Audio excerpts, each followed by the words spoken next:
Bismillahirrahmanirrahim. Assalamualaikum warahmatullahi wabarakatuh. Apa kabar hari ini anak-anak yang soleh dan soleha? Ibu harap anak-anak selalu sehat. Kita semua selalu dilindungi oleh Allah Subhanahu wa Ta'ala. Amin. Baik, hari ini kita akan berkisah kembali. Kita akan mendengarkan kisah kembali, yaitu tentang Nabi Ilyas alaihi salam.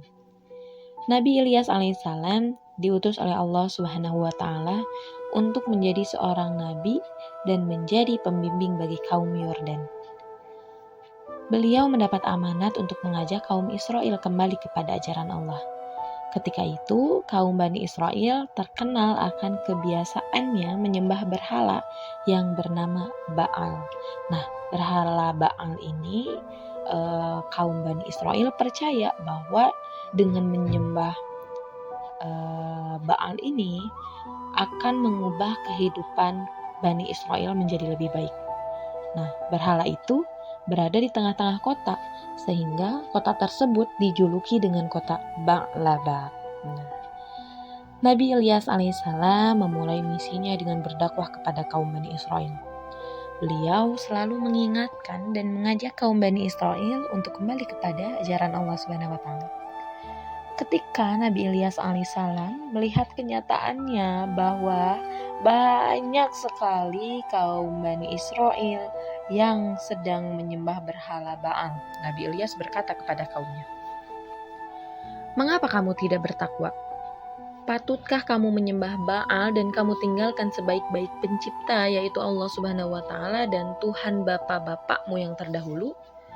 Nah, perkataan Nabi Ilyas ini ada di Quran surat As-Saffat ayat 124 sampai 126. Mendengar ajakan dari Nabi Ilyas, kaum Bani Israel begitu marah dan berkata, "Hai Ilyas, berani sekali engkau meminta kepada kaum kami untuk meninggalkan Tuhan-Tuhan kami. Sesungguhnya kami melakukan hal ini karena bapak-bapak kami juga telah melakukan hal tersebut," seru kaum Bani Israel kepada Nabi Ilyas. Bahkan kaum Bani Israel terang-terangan menghina dan mengejek Nabi Ilyas alaihissalam. Walaupun begitu, Nabi Ilyas tetap sabar dan terus berdakwah kepada kaum Bani Israel.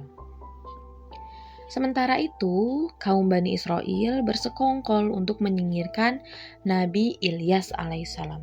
Mereka mengejar-ngejar dan mengusir Nabi Ilyas. Akhirnya, Nabi Ilyas pun terpaksa berpindah dari suatu tempat ke tempat yang lain untuk menghilangkan jejaknya agar terhindar dari kejahatan kaum Bani Israel. Dalam pelariannya itu, Nabi Ilyas alaihissalam sampai di sebuah rumah yang rumah itu dihuni oleh keluarga yang sangat baik hati. Mereka menerima Nabi Ilyas tanpa pamrih. Saat itu, salah satu anggota keluarga di rumah yang Nabi Ilyas singgahi sedang menderita sakit. Orang itu adalah Nabi Ilyas alaihissalam yang beberapa tahun kemudian diutus oleh Allah Subhanahu wa Ta'ala untuk menjadi nabi dan menemani dakwah Nabi Ilyas alaihissalam. Sementara itu, 3 tahun telah berlalu sejak Nabi Ilyas diusir oleh kaum Bani Israel. Kaum Bani Israel itu dilanda kekeringan selama 3 tahun berturut-turut. Mereka sangat menderita, mengalami kelaparan, bahkan kematian pun menjadi pemandangan sehari-hari. Kematian pun setiap harinya selalu terdengar. Mereka mengalami kekurangan air dan hidup dalam keadaan tersiksa. Di samping itu, banyak juga tanaman yang kering, binatang-binatang ternak yang akhirnya mati. Kekeringan terus berlanjut dan tidak ada tanda-tanda kapan akan berakhir. Akhirnya, beberapa tokoh masyarakat berkumpul dan membicarakan masalah kekeringan di kota mereka. Nah, jadi mereka bermusyawarah bagaimana caranya agar kekeringan ini tidak berlanjut. Sehingga salah seorang dari kaum Bani Israel berkata, "Sebetulnya kita telah diingatkan oleh Nabi Ilyas sebelumnya. Akan tetapi kita tidak memperdulikannya, bahkan kita mengusirnya.